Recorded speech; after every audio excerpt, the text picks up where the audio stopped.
talk a lot about cycling culture. I was just saying to you two, we did in 2013 with the Grand Fonda. We support it. We love it. Joey Sharon and Colin Stein joining us right now. Joey, you've got a real personal story when it comes to bike theft here in the city. So why don't you set up how long you've been riding, why you got into riding, and what happened to your bike? Okay, I've been riding for 3.5 years now. I got into riding as a way to improve my health after battling cancer, just sort of get back into shape and whatnot, and then recently like a couple weeks ago, had my bike stolen. I was quite stunned. I was even more stunned to see how frequently this is happening, and super impressed and thrilled with the support I got from the cycling community. Everybody was offering advice, everybody was telling me where to look, suggested posting my lost bike or stolen bike on Craigslist, and through an incredible turn of events, a gentleman stepped up and said, you know what, I think I've purchased your bike. And he had purchased it while replacing his own stolen bike. Wow. And he was kind enough to return it to me.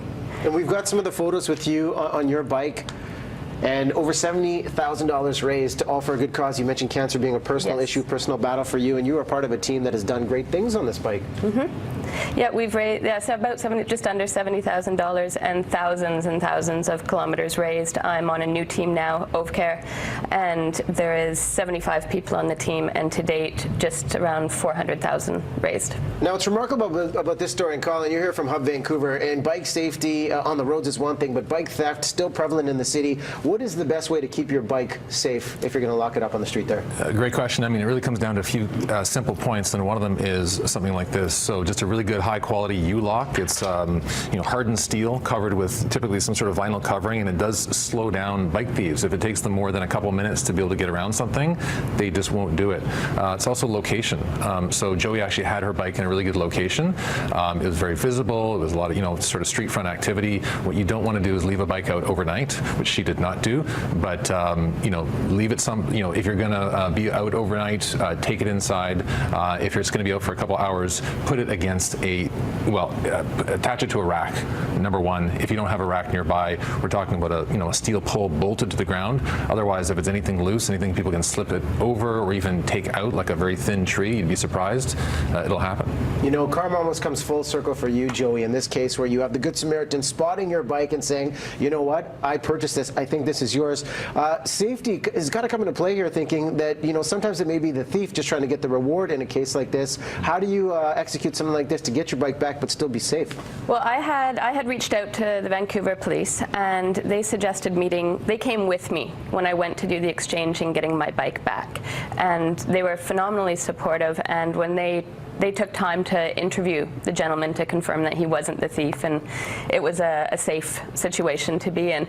But even the police commented at the end that this is not usually how it turns out, and it was just really, really good karma that this man was just such a good Samaritan, and I really felt for him, because now he was out a bike, and he's out the money he paid for the bike as well, and he was just doing the right thing.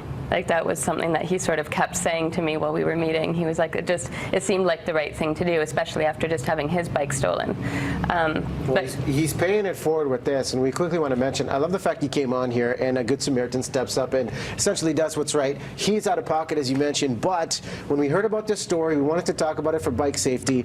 We do want to say, thanks to our friends over at Norco Bicycles and JV Bike, this 2014 Norco Storm 9.1, we got a photo of the bike. That is going to go to the Good Samaritan that was out of pocket for giving you your bike back. So karma goes all around. Oh, thank you. That's very nice. So lovely. He's going to be overjoyed, because I know he was really quite disappointed. Yeah, I can imagine. Now you get to ride, still raise money for good cause, and bikehub.ca is the website to find out more. Bikehub.ca, there's a video on the very bottom right of our homepage that talks all about anti-bike theft. No more bike theft is the line, and it's really about one of these, front wheel, the actual bike itself to the rack, and you should be safe. Good tips to be safe on the road, and happy riding to you all. And if you're not riding, maybe you're outside getting ready for the Vancouver Sun Run. Gonna check in with Don one last time. Hey, Don.